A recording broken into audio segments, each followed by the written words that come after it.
Okay, we will commence the final panel for the day. If we could just take our seats, we will get underway.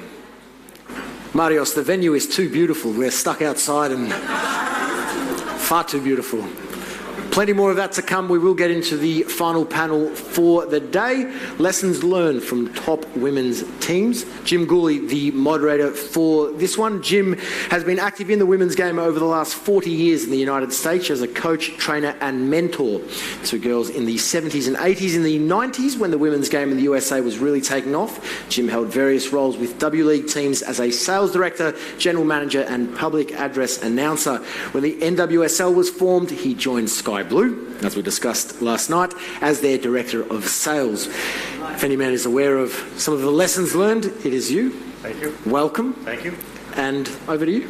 Okay. On our panel today is Mary Cock-Williamson. He's the owner and the founder of the Holland Football University, as earlier. That was him. Okay, great. You also are the member of and founder of the first professional academy for both boys and girls mixed, capital mixed, for 9 to 18-year-olds in Holland. Yes. Okay. We also have with us Katja Koksanoglu, Vice President and Managing Director of Atromitos Football Club, right here, as well as Nicole Allison, who is the football consultant, player representative, and athlete support professional at CISO Sports Management. You earned your MS degree in sports management and football business from Birkbeck University in London. You are a player, a coach, much as all of us. We've begun that journey as player and coach. You moved into the business side in research, sponsorship, media, and marketing. And more recently served for 2 years as general manager of Tottenham Hotspur Women of the WSL. And Jim Galanis, who is the technical director for all of the state of New Jersey, all the youth soccer in New Jersey. James Galanis is the guy. He's also director of operations and president of the Universal Soccer Academy in New Jersey, which specializes in the individual player who has desires to play at the very highest level possible. And one of his students, and currently still a student, is the famous Carly Lloyd from New Jersey, of fame and fortune. But we're going to begin with Mary. You've got a presentation you'd like to begin with, making a difference. Well, I was asked to do a speech about what happened with Team Holland. So it might be a little bit technical, but it's also special for the players and coaches that are watching through streaming to learn a little bit how did we build Team Holland. So building world-class teams, I know it's a challenging world, and especially where you see where they're coming from. So if you look already at the faces, I was telling you, a lot of these players were already starting in 2007 in Eredivisie. So players of 16, 17-year-olds that you see on the picture over there, a 16, 17-year-old, they already played in the highest league in Holland, Women's League. Before that, all of these players played in a mixed team, so only with boys. So most of the players were the only girls that were playing in a boys' team. So the vision was, where are you going to start? So what is the starting point that Team Holland had to work with? I don't know if you remember the World Cup in Canada, and you remembered how Holland showed up there. It was a team that wasn't playing total football. It was a team that was playing more catenaccio, very defensive organization, and from there trying to counterattack. So you have to know what is the aiming point we're starting with and where do we want to build to, because Holland clearly wanted to be a challenger. So you have to start with your vision in 2007. It was the start of the professional league in Holland. You have to look at which strategy and which tactics and which baseline you use, and then etc. I don't go fully to the text because it's a lot of text and the TV is small. Just to give you an idea. So where are we going to start? Looking at where the team was. So in 2007, 2015, Canada, defensive organization, and we had a lot of speed. Had a right winger, she's playing also for Olympique Lyonnais at the moment, Shanice van der Zanden. She was amazing. She is playing with the number 7. She was always sharp, the counter. So Holland played on their own half, and as soon in defense, and as soon as they won the ball, they directly found her. That was the game plan. But maybe they also want to have something different. So they had to think what was going to be their legacy. So if things are not working out like you want, so the team in 2015 wasn't happy. There wasn't a lot of joy coming from the team in the way that they played. The team felt that they were able to do more. So what is going to do when you are in a situation where you don't like it? You have three options. One is that you blame. You blame the coach. The coach wants to play defensive, we are a lot better. Or, you know, the games in Canada, they're played on different grass than we're used to. I think it's not a thing for players. We all do it. We have a reaction, we can blame others, we can blame events, but it can also be changing the life conditions. So the life conditions, that was something we didn't have any influence on. So those were the things that were happening for the filter, for example. So what we had to do is change our blueprint. So our blueprint, for example, with us was that in 2016, FC Twente had to get rid of the girls. And we could say, life conditions, we cannot do anything about it. It happened. Sorry, girls, that's it. Or we can change our blueprint on how we look at gender equality. So instead of blaming events, blaming the life conditions that we were facing, we decided to choose something different, changing our blueprint on how we can develop players. So if you look at that, everyone, and that's great, I read it somewhere, that we all share the 6 human needs. So that means people from Asia, from Africa, America, everyone here has the same 6 human needs. The only thing is, which 2 are most dominant for you? So everyone aims to have these 6, but each one of us are in this phase of your life are really focused on 2 of them. And it's interesting if you look at that, because it explains your behavior. It explains why you want to achieve certain things. So for this Team Holland, there was something different that they didn't feel happy. And they couldn't blame the coach anymore, because the coach got replaced in 2017, only half a year before the Women's Euro. So they didn't have that excuse anymore. But what they want is they wanted to have growth. They wanted to be better than only the defensive team. They saw Holland men wasn't doing that well. And they decided, we want to give contribution to the Dutch audience that we play total football. So remember Holland, men's team, the last World Cup, we were also suddenly known for counterattack. And this women's team decided that they were going to leave a legacy. Now there's a different thing, because the coach, Sarina Wiegman, she has really progressed her career, taking small steps. But now she became the head coach.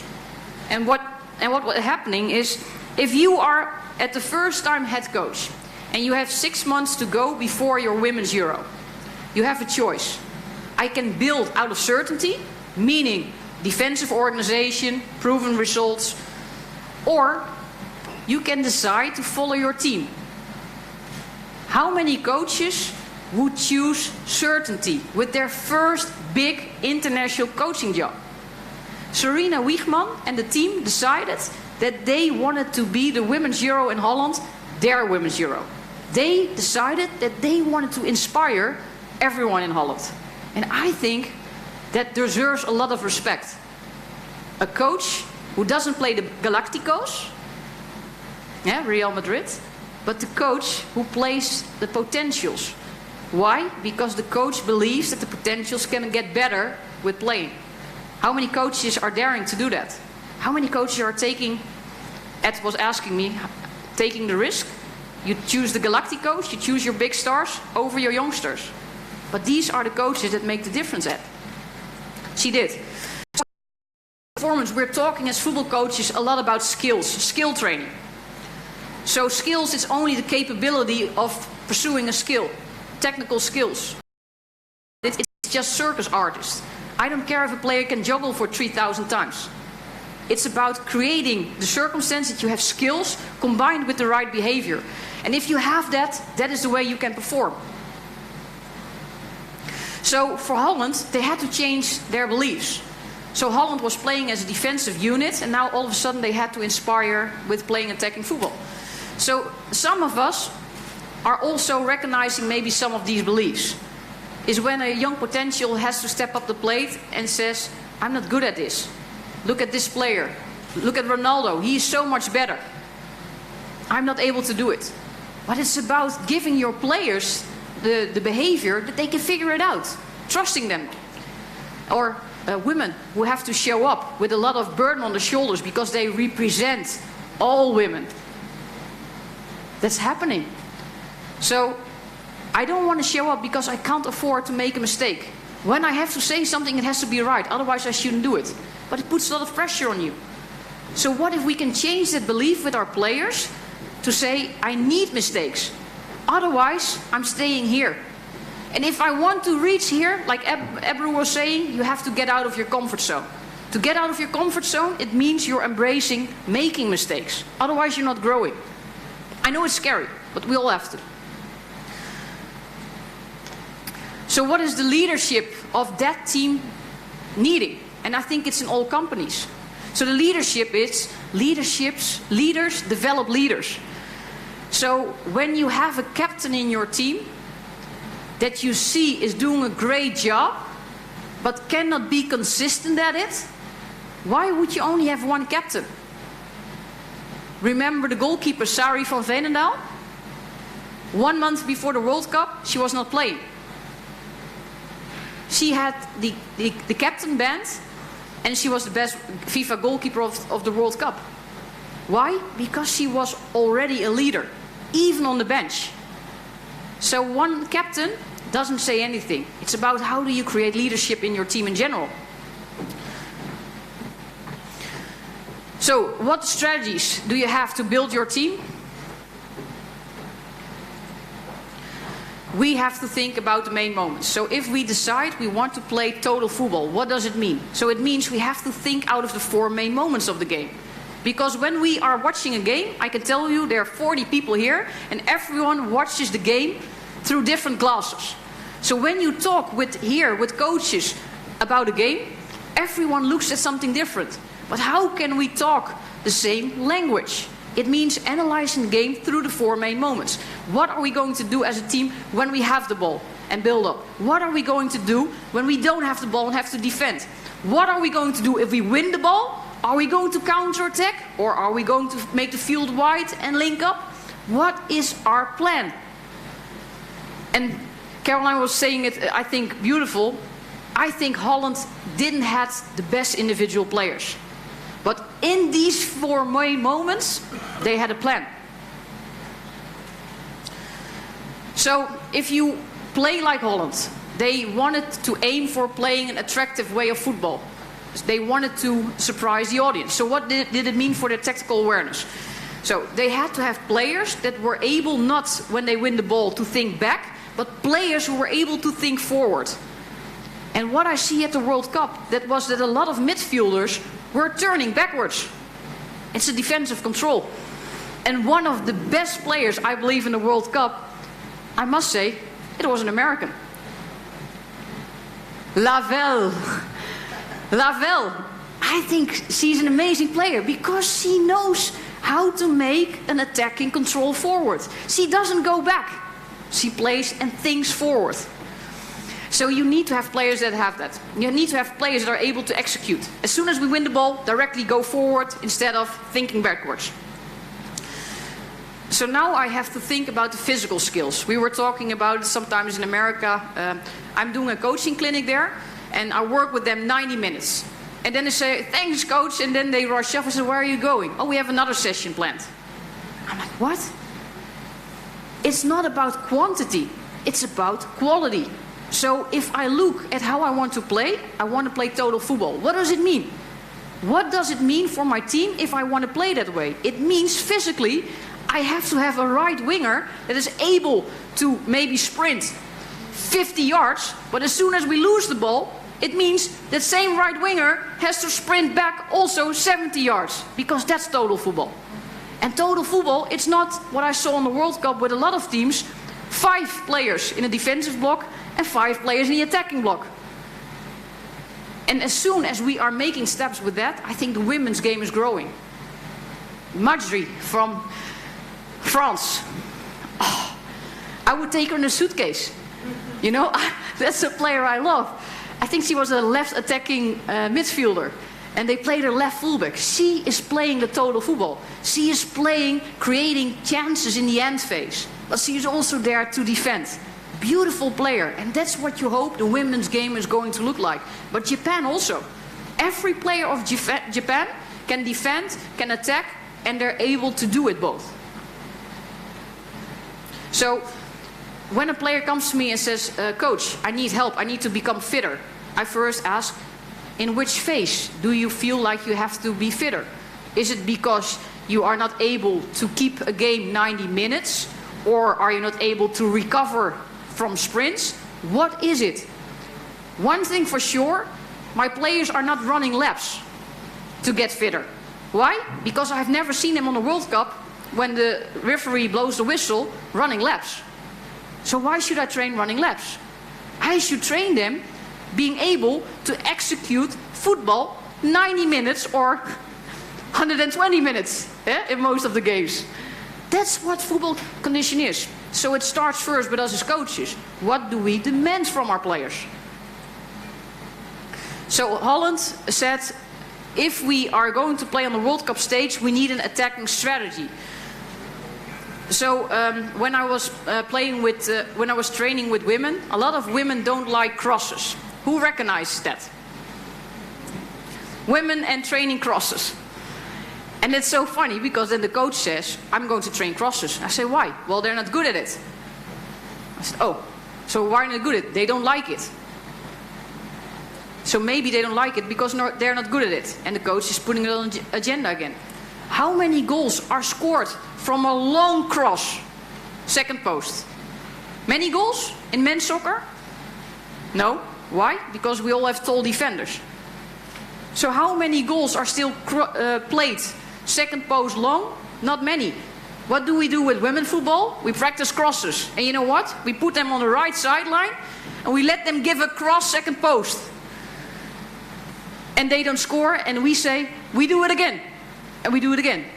Or as coaches, we have to think, maybe we need to find different ways of scoring from the flanks. Maybe we have to get a left fullback in the end line. Or maybe we have to give through passes. Or maybe passes that on the back line are just played back. Why just practice one part of crosses? As a coach, we have to think of strategies of how to score. You know how Holland scored the most goals? If you look at those 8, what do you think Holland was great at? Set pieces. Unbelievable. Set pieces. Holland scored a lot of goals out of that. I'm telling you, no coincidence. Worked on those 8 strategies. How can we score the most goals out of it? So next thing is, what about the team values? So if you want to play total football, what are the team values for me? So for me, it starts with tactics, knowing how you play. The second thing is talk. So when I decide I would like to play like that, I need my players to own it. So my players need to discuss with each other how we are going to do that in the game. Team up. So against America, we got beaten in 2016. We just got killed, Jim. I'm serious. We played a friendly match and we just... And you saw the team, their body language was like heads down. You don't accept it. That's your value. Triangles. Technique, very simple. And taka. The first thing you want to do if you are working in Africa or in the Middle East or Europe and you're working with a team is you ask them, why do you think it's after trap passing or possession game, you ask them, why Barcelona calls it tiki-taka? Why do they call it tiki-taka? Who can tell me? It's like a dance. It's like a dance. But when I go abroad and giving trainings, it's the sound of the ball. So when players are playing a ball, I hear... But when I look at Barcelona and I listen at the ball, it's like... Tak, tak, tak, tak, tak, tak, tak. So we always say to players, play balls with the taka sound. Make it fast. So talented players. Nature or nurtured? Is Messi, is Ronaldo by nature as good as he is? Or is it because the environment around him create him in that way? When you don't have a philosophy on it and you say, oh, it's nature, it's easy as a coach. Because you say, I don't take responsibility in building players. It's just their nature. But we forget that it's 20,000 hours they put into to get there at world stage. So believe me, a lot can be done with nurturing. So if you know your vision, how you want to play, it means what kind of players do you need. And some players might be great players, but not in the way that you want to play. So some players might have played 200 caps, but are not the players that are the right players for your system. And you need to you need to accept that and build from that and make the hard decision as a coach. Or you play your philosophy, but you need to find the players with it. Or you say, I only build it around a player.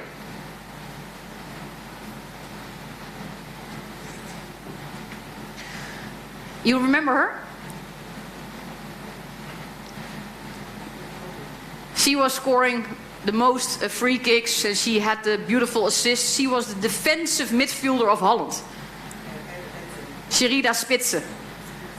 You know, the thing is, how do you look at a defensive midfielder?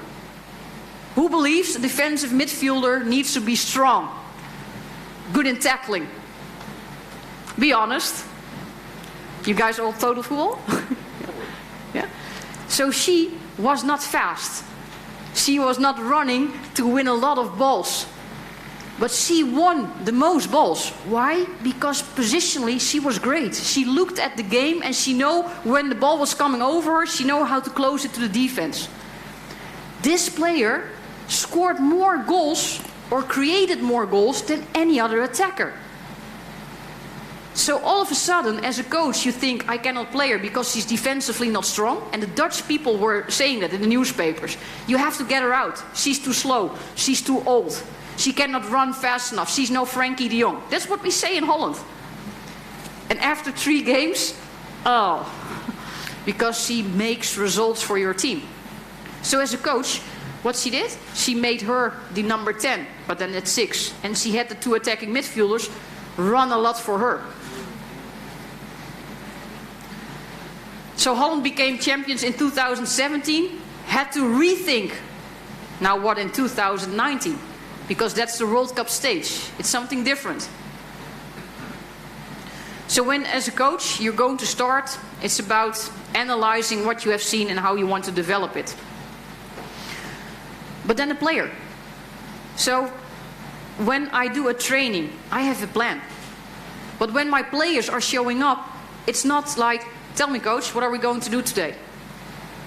I want my players to have a level of commitment on our training. I want my players to have a level of being accountable for what they're going to grow. My players need to know what they're going to develop that training. It's not me saying to them what you're going to develop. It's about you as a player. What do you have under control to become better today? Or do you leave it to the coach? It's easy. The coach is not teaching me anything. No, it's about you taking responsibility for what your learning process is. And then as a coach, you know the coaches that say my players are not motivated. You know the teachers that say this class, they don't listen. Forget about them. I don't believe kids are not motivated. Not in class, not on the field. I think 90 times out of 100, it's about the coach or the teacher. That one isn't prepared about the situation, about the signals, about how to inspire my players to become the best selves. Don't make it too easy to put the blame with the players that are not motivated. Look in the mirror. What did you do wrong? So sometimes I had an exercise and I made the distance really big, but then there was no intensity. So I can say the players, they're not intense. No, the distances were too big. Or the coach after the game says, my players didn't win any duels. You know why? Because the coach chose the wrong tactics. And the distances were so big that your players weren't able to get in a duel. That would be great if a coach says that. Huh? You know, I messed up as a coach. They didn't win duels because it was my fault. I didn't choose the right strategy, the lines were too big. No. I don't know. My players, they don't listen. They don't get into duel. And I just told them before, win the duels. And they don't do it. They don't do it. Take responsibility. So it's the climate. What kind of training climate are you going to put for them to grow? These were the golden three at the Women's Euro. These were the front strikers. They were amazing. So Shanice van der Zende, the right winger, very fast. Lieke Martens, who got chosen to be FIFA Player of the Year, played for Barcelona. And Vivianne Miedema, only 21 years old yet. They were the stars at the Women's Euro. What happened on the World Cup?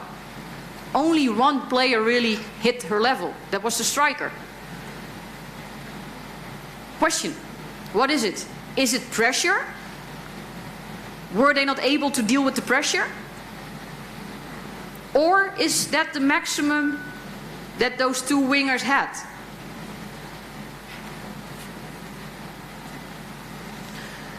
So as a coach, don't make it easy to say, I'm only training skills. As players, don't only focus on developing your skills. You first have to choose how you want to become and show up in the field and outside the field.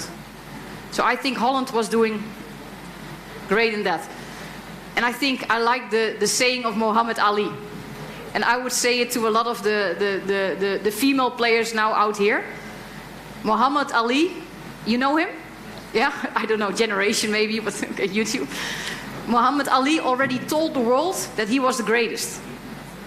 He was not. He was not there yet. He was a rookie. And everyone was laughing. How can you say it? You're the greatest. You're just coming up.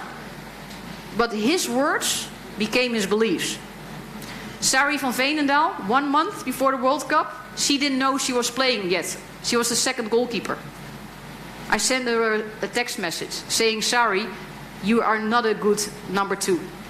You're going to be the best number 1 of the world.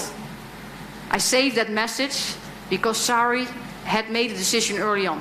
Whatever happens, I'm going to be the leader on and off the field. She chose it. She did it.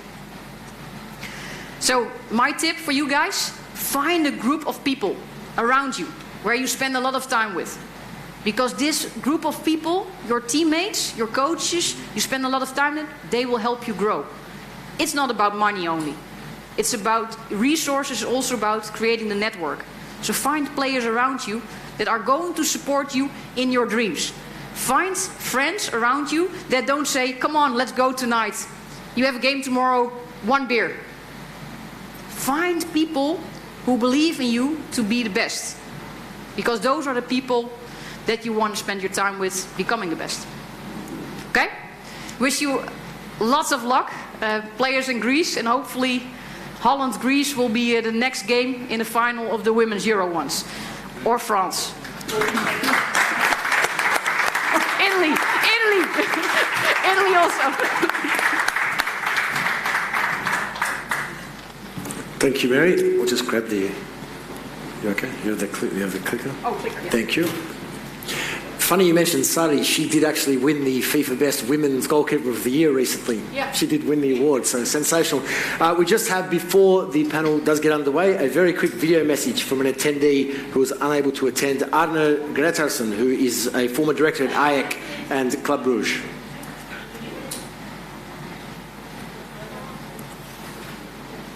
We have sound. I cannot participate in this wonderful and so necessary conference on the position of women in the football world. I am, however, very positive that this conference will help to push for more progress for women in every aspect of the football industry.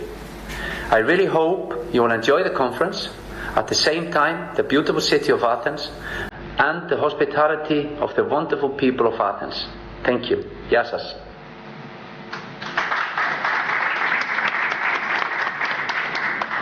Thank you very much, Arne. Okay, we're going to hear from Katja and learn more about the Atromitos Football Club right here. Is this for you? Okay. There you go. Okay.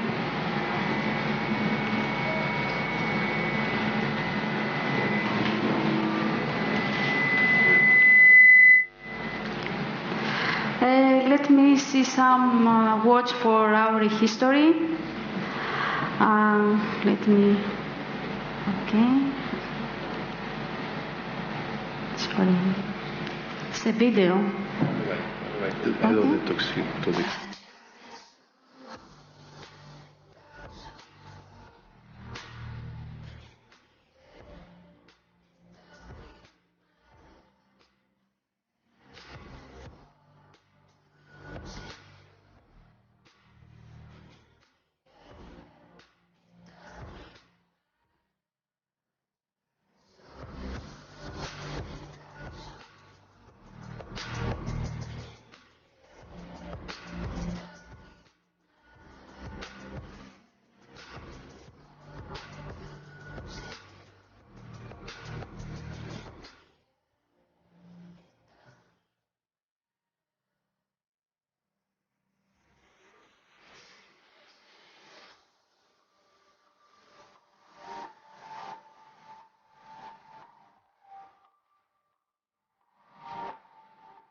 Okay. This is a video from Women's Day.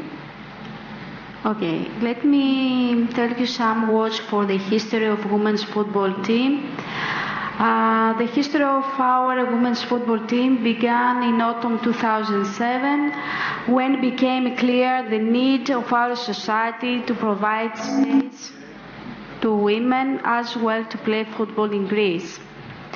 Atromitos was among the first team between the big clubs of Greek football which made it come true. In the beginning, we gathered players of age between 12 and 16 years old, and most of them were young, new women players without big experience, but with much love for football, were integrated step by step to our team.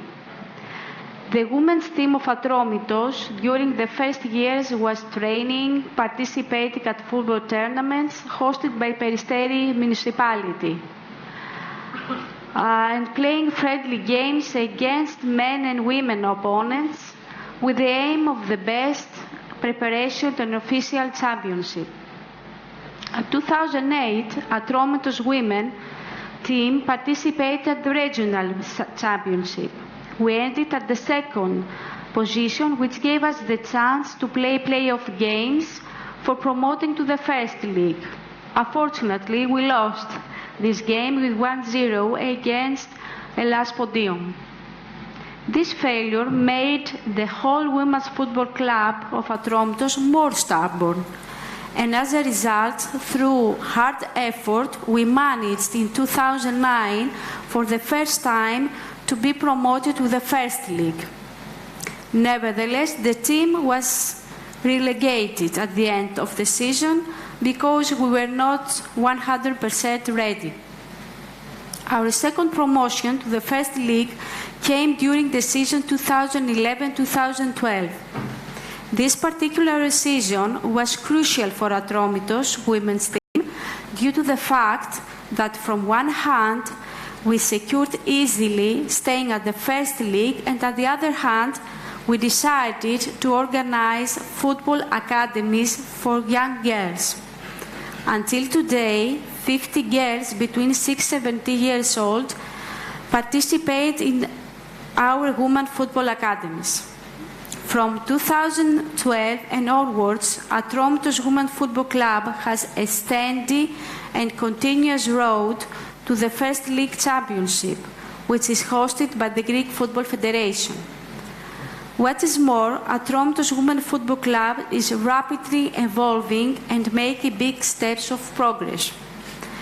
We are deeply happy because players for Atromitos women's team participate in Greek national team of all ages, like national women's team, even national women's team under 19. At this point, I would like to be referred to some players like Gatoudi, Kaldi, Giannakouli, Vlasopoulou, Katsianou, Kriezi, Georgopoulou, and Papatheodoru. At the same time, a second team named Youth Team Atromitos, was founded at 2019. Its mission was to support our Academy's vision. Girls of young age participate in that team who make progress through participating to games with the target of being promoted to the big women's team. Our team, Youth Team Atromitos, celebrates for the first year of its foundation the championship of third league, and now is at the second league. After 12 years of Atromitos women football team presence, we are very proud of our achievements. We take into account that we have crossed only the halfway. We continue without derivation for our division and philosophy on which we focus from the beginning the primary goal of achieving a steady progress and maintaining a family environment with respect to the fans. Thank you. Okay, wonderful. And congratulations on, am I good here? Thank you. So, And, go ahead. Okay, I would like to... sorry. Αυτό, okay? Okay. Okay. I would like to speak about the facilities that we offer to the women, our team, because we believe that in order to develop a team, we have to offer high-quality facilities. For this reason, we offer them the same facilities that we offer to the men team, we offer also to the women team. Same. Okay. So, they training to our fitness center. They have also physiotherapists for the girls. We have spa center for them. And they have an equal treatment like men. Okay, that's just those last slides, an equal treatment. Okay, when we talk about equality, we talk about equal opportunity and equal treatment. That's wonderful. Now, your academy program began some 10 years ago. Is that what I'm hearing, give or take? And how many females are participating in the Atromitos Academy overall in your program? We have 23 women, and we have 50 girls in our academies. Overall 50 girls. Yes. And from those 50 girls, I'm hearing a half a dozen are on the Greek national team. Is that? We have 50 girls in our academies from the age 6 to 70 years old. And 23... And from your academy, now you have how many? Our vision is our academies, from the academies girls to go to promote it to the women team. This is our vision, to develop women players. Okay. How are you funded? Is the federation pay for this? Private funding? Do you get sponsorships? The truth is that in Greece it's a little bit difficult to develop academies because it's not financially supported. So our team, the men team, support the women team financially. Okay. So the men's program, a percentage of their budget to support the women. Yes, we support them for their trips, for the accommodation, for the transfers, transportations. We offer them facilities. Okay. And as I know, some little budget from a Greek federation, but you can have a high-quality facilities with so little support. All right, good. That's a good. This is a setup, by the way. Okay. Because we're going to talk more about the UK and the United States and how we might compare and contrast our academy systems. And thank you, Mary. That was a great presentation before and gave us some really good insight as to what Holland has been doing. So, Nicole, give us some insight into the academy system in UK, your experiences with Hotspur, and maybe some reflections on what Katya said as well. Yeah, so in England, you can kind of look at it from two angles. You've obviously got the grassroots side of things as well, which we've touched upon through Rupinder talking about the Wildcats scheme that they have, which is essentially, fun. It's sort of for development. But if I focus on the performance side and the elite sort of talent pathway in England, clubs will have something called RTCs, which stands for Regional Talent Centres. So every club that is in the Women's Super League will have a Regional Talent Centre. This is from sort of under 10s up to under 16s. This is partly funded by the FA and then also partly funded by the club. Yeah. So it's a kind of joint approach in that respect. There are certain standards and criteria that the club will have to meet to be able to be given a RTC licence, so coaching standards, facility standards and things like that. And historically, when you hit the kind of age of 16, so back when I was playing 10, 15 years ago, you then just went into adult women's football. There was no other pathway. It was just straight in. 16, you're then playing with adult women in those leagues. Mm-hmm. So what we needed to create, and what the FA have done very well in doing over the past few years, is creating something that is actually called the WSL Academies, and that started for the first time last season. So in the WSL we have 12 teams, and those teams will have to have a WSL Academy, which is from the age of 16 and above. And what that has is a dual career approach. So they work together with something called TAS, which is Talented Athletes Scholarship Scheme, and that's a delivery partner to actually provide dual career support to those players that are in, for example, the Arsenal WSL Academy. Mm-hmm. So if you're an Arsenal player at the age of sort of 16, you're in a dual career programme where you'll be positioned at university, maybe doing apprenticeships or degrees or whatever you're doing, and the FA are supporting that through TAS as well to be given